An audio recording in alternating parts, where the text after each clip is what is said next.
What's going on, people? This is Philly Fan 1987, and this is Bleeding Green Daily. So let's just stand back and look at the situation with the Philadelphia Eagles. And I'm going to look at it from two different perspectives. I'm going to look at it, one, from the Philadelphia Eagles as an organization, and I'm going to look at it from Carson Wentz's perspective and see how we kind of got here. So, for one, Philadelphia has been looking for a quarterback, a long-term quarterback, ever since Donovan McNabb got traded to the Washington Redskins. We tried Kevin Kolb. We tried Nick Foles. We tried Vic. We went back to Nick Foles. We traded Nick Foles to the Rams for Sammy Bradford. We do Bradford for a while, and then we get to the 2016 draft, and we say, my goodness, this FCS quarterback looks like a beast. He's playing in a pro system. He has the quarterback build. His arm talent is through the roof. He is mobile. He is everything that we've been looking for. Let's go get him. We get him, have the 2016 year. He takes his rough patches, but he does pretty good. We can see the arm talent. We can see the flashes of greatness. He looks pretty good. Let's keep going with it. We get to 17, and this man is playing out of his goddamn mind. Out of his goddamn mind. This man is throwing the football like he is a top 5 quarterback. He is mobile as crap. He is being Houdini on the field. He is looking amazing. The more and more he does, he is looking amazing. Oh my God, he put us in first place. Now, I'm still talking from the organization's perspective. He put us in first place to go to the Super Bowl for a chance to go to the Super Bowl. Oh my God, she got injured. We're out of it. We're losing it. We're not going to make it. We're not going to win the Super Bowl. We got this first place. We did it all for no reason, but at least we still got the talent sitting on the bench. Oh my gosh, Nick Foles really got us to the Super Bowl, and he won it. But we know we had to change the whole offense for Nick Foles in order to get that Nick Foles out of him and win the Super Bowl. We know Nick Foles is an older quarterback, a journeyman quarterback who's been all over the place. We cannot sacrifice everything we did to go get Wentz and play around and keep Nick Foles in the locker room and risk a tear in the locker room. Carson Wentz is feeling down about his injury, but he looked like a pretty good leader. He looked like everything's pretty good. We're going to give him a little bit more keys to the kingdom. He'll have a little bit more say. We'll let him say a little bit more. We'll let him do a little bit more. We'll let him even tell us what he wants in the draft. Give us an idea of what he's comfortable with and what he likes. To let him know that we are doubling down on him. Yes, we did all that to go up and go get you. We did all that to draft you. We are doubling down on you. We're going to let you have some say in what we do in free agency and the picks that we make. We're going to double down on you. That's what we're going to do. So we double down on you. You come back early.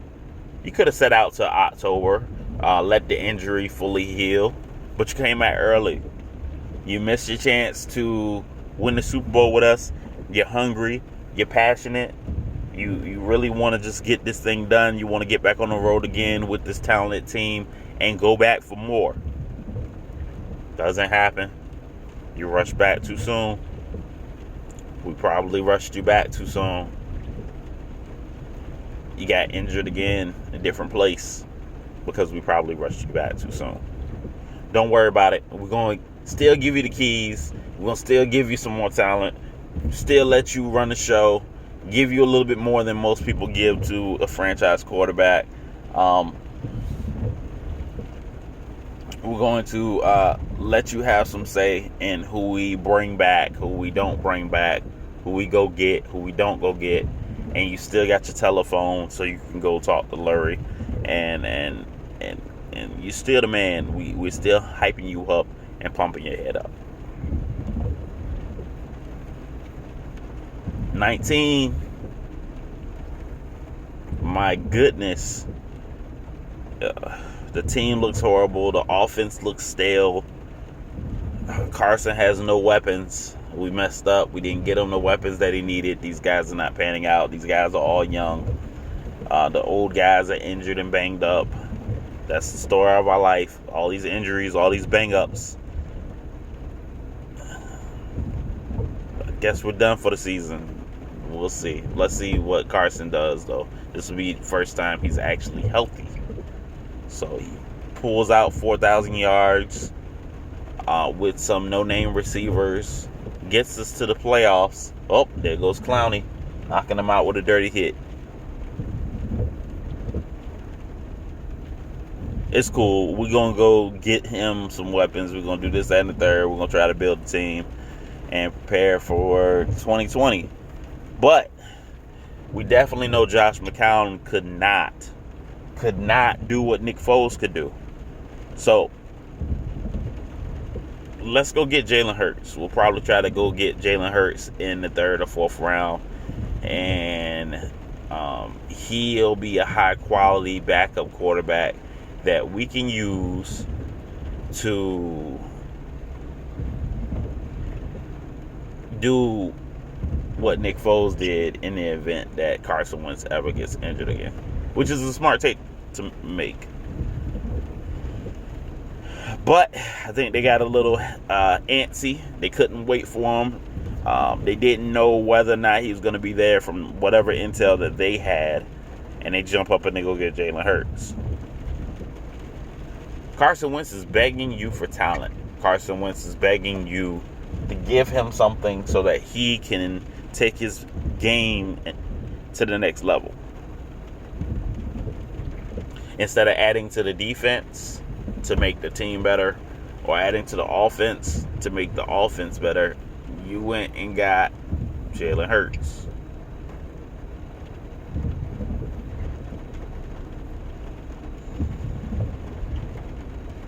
I've had injury after injury. I've had bad luck after bad luck. Yes, you went up and you traded the King's ransom to go get me. Yes, you gave me a contract early to tell me I was a franchise guy. But you've been missing on these receivers. You've been missing on some of this talent. And this year, you go and get Jalen Hurts with the 2nd round pick instead of a Jeremy Chin for the defense, instead of a corner for the defense, instead of a wide receiver or a tight end for me, or something that will help me out in the long run. Now, help you out as an organization that wants to go back for another Super Bowl with the talent that they have in the roster as it's aging. You went and got something as insurance for me or my future backup.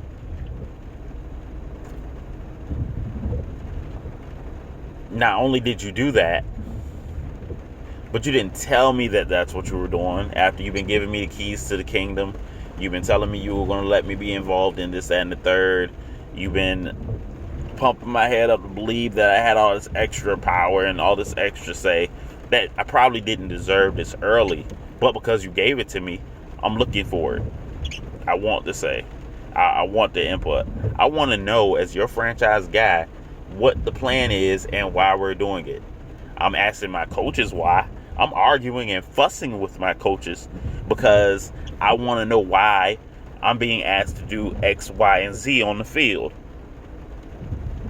So if I'm doing that with them, of course, I want some say here too. I'm looking at this like this is my franchise. Like this is my team, my squad. And because this is my team, my squad, I want some say in what you all are going to do. I want some say in the direction that you're going in. I want some say in the talent that you're bringing in. I want some, whether that's free agency or the draft. Which is, I can understand that. You gave them all this power. You gave them all the say. Now, I'm not saying giving them all the power and giving them all the say was correct. But because you have done that, the time that you don't do these things is when you go after a quarterback, someone who plays my position, someone who could potentially end up going out and doing what Nick Foles did. Again, casting shadow on my talent, casting shadow on my position, casting shadow on my leadership ability. Bringing the media and the fans at my neck because they think I'm injury prone and they think I can't get it done. Or bringing my teammates to my neck and back to the newspapers to tell them that I'm not the guy because these guys are different leaders than I am. I'm not the outspoken leader, but I tend to lead on the field. But because I make one little mistake or get injured here and there, things I can't control. So instead of these things happen naturally and playing out naturally, you want to go get my replacement as if you already forecasting that this is going to happen.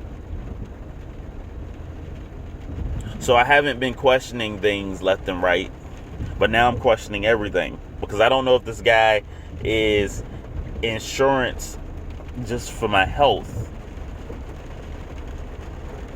And even if he is, that means that you believe I'm injury prone. I don't know if this guy's my future backup because all of the injuries and the bad luck that I've been having not being able to play in a playoff game is making you question whether I'm the guy. The offense is getting stale, and maybe you think having this younger, more mobile quarterback is the route that you're going to take, inserting a new Lamar Jackson type offense. Y'all aren't bringing in good enough offensive schemes and plans to get me straight here. You're bringing in this guy, and then on top of all of this, you brought in a bunch of offensive minds that aren't all on the same page. This guy's telling me this. This guy's telling me that. This guy's telling me this, and my head coach is telling me something different.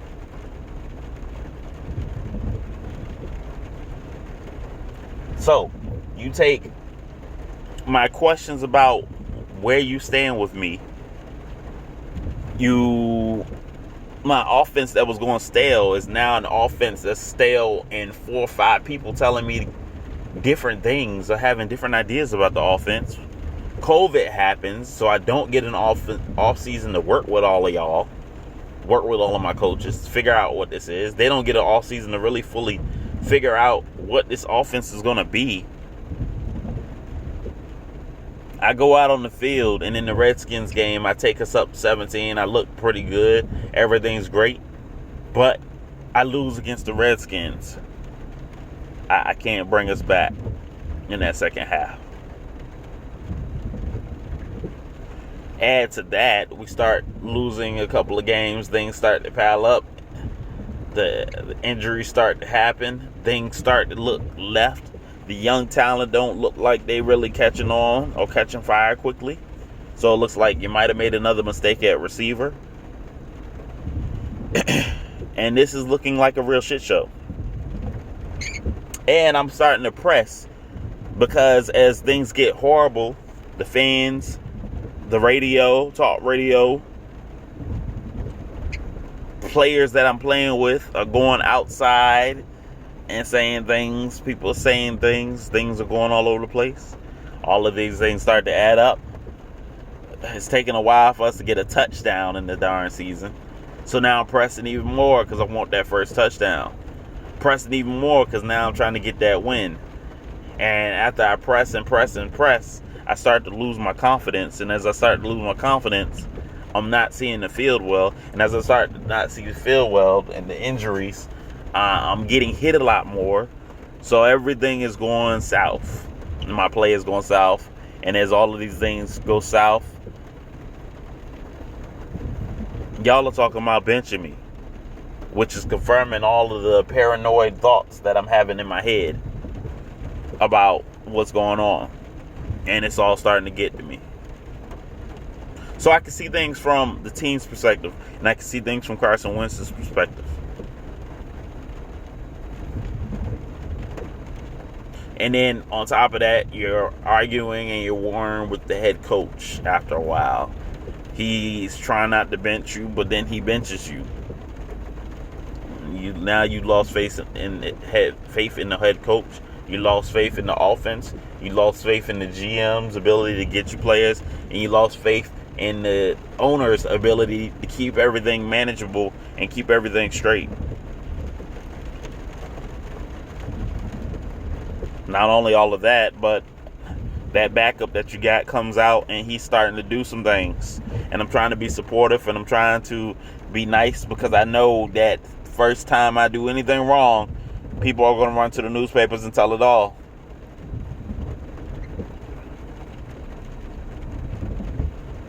So we're in a conundrum. Very, very tight cap space. Don't be looking for them to go out and get any big splash players. Don't look for them to be competitive enough to go for any big namers. Don't look for them to trade for anybody unless it's a really cheap contract that doesn't allow us to offer up a lot of draft capital, because we need all of our draft capital because we have an aging roster. We're going to let go of a bunch of vets. We're not going to bring a bunch of old heads in. We're not going to have a lot of cap space to do anything special. It's going to be a team with some bumps on it. It's going to be a young team coming in. We're going to have to build through the draft. We can't use a lot of draft capital now or in the future. So we can't do a Carson Wentz-like trade in the next draft because we need all this draft capital to build a team. We have to get away from the way that we've been doing contracts. We have to get away from the way that we've been spending money. We have to actually build a team. We have a young coaching staff. So we're not going to be bringing a whole bunch of old heads in here, and we're going to get rid of a bunch of old heads. One, because we need the cap space. Two, because some of these guys shouldn't even have the contracts for as long as they've had. And three, you don't want some old tail veterans who are probably the same age as your head coach creating a Carson Wentz type situation where players is butting heads with coaches. No. Get rid of the drama. Get rid of the old heads. Get rid of the bad contracts.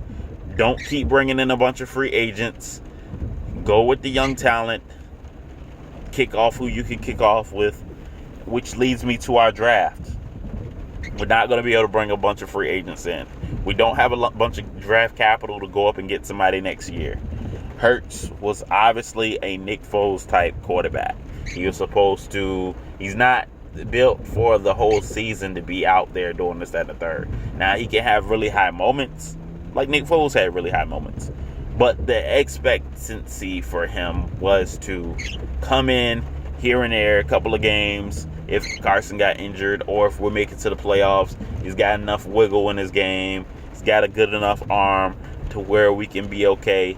And the downgrade in talent is not coming off that much. But now he's supposed to be your franchise guy. And the organization looks at him, like I just said, like the Nick Foles who's only supposed to be in for a couple of games, who's supposed to do this, that, and the third. So, do you build a great roster around this guy who's not going to be the guy? Or do you go get the guy if he exists in this draft and build around him? I mean, you pretty much got a pretty good offense together. The line is going to get younger, but they have some guys at offensive line who can come in there. You've got Dallas Goedert. You've got a young receiving core. You've got a young running back room. The offense is pretty much set, other than the guy. Defense is where you really need to build things up and add more pieces.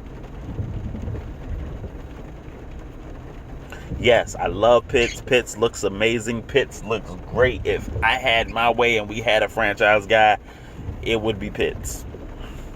Now, the reason I say it would be Pitts and not these other receivers or not these other guys who look pretty good is,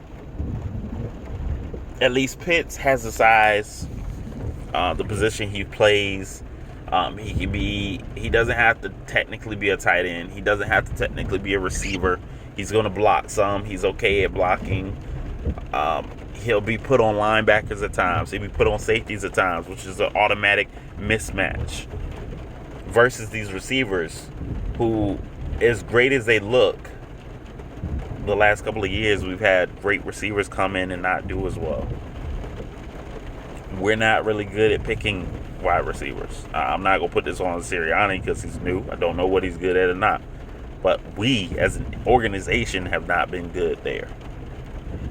The last couple of times that we've been in the last 30 years, every time we've had a top 10 pick, we pick offensive line, defensive line, quarterback. We don't know if we have a franchise guy. So, if it's me, based on our team's history, based on what our team does, based on their unsure about what Jalen Hurts can do, based on not having a 6th pick, not being in the top 10 but 4 times in the last 30 years, based on what we picked there, it's Trey Lance all day. It's Trey Lance. It's Trey Lance. Trey Lance. And use the capital that you have between this year and next year to build a good, strong team so we can bounce back next year and so that we can bounce back and have a good team for the year to come. And y'all better not give Lance keys to the kingdom. Make him work for it. Make him battle Hurts this year for it. Hurts will probably win this year. Allow the guy to sit down and chill out. Hurts plays, shows us what he got. If he does well, we can trade him somewhere else or keep him as a backup. If he doesn't, Lance, come on in.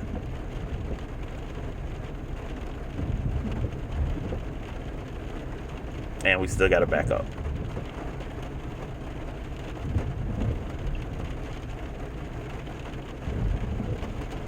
That's where I'm at with it.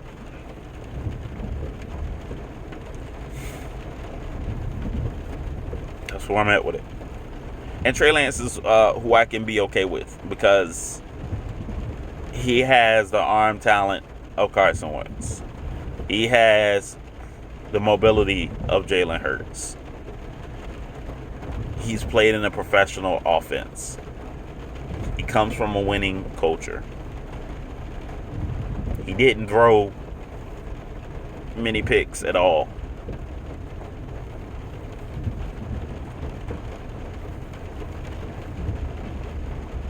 He's 6'3", 220. He's young. He'll be, 21 as a starting quarterback versus Wentz being 24. No major injuries in his history. He won't have the same injuries following him that Carson Wentz had. He won't be pressured to just walk in and do the job. He can sit back, learn a little bit. They can build him up. We're not going to be at 6 again anytime soon. Whether it's Hurts or it's somebody else, I think the team can be good enough to win enough games that we won't be top 10 for a while. So while you're at 6, if you see something you like, go get it. Go get it.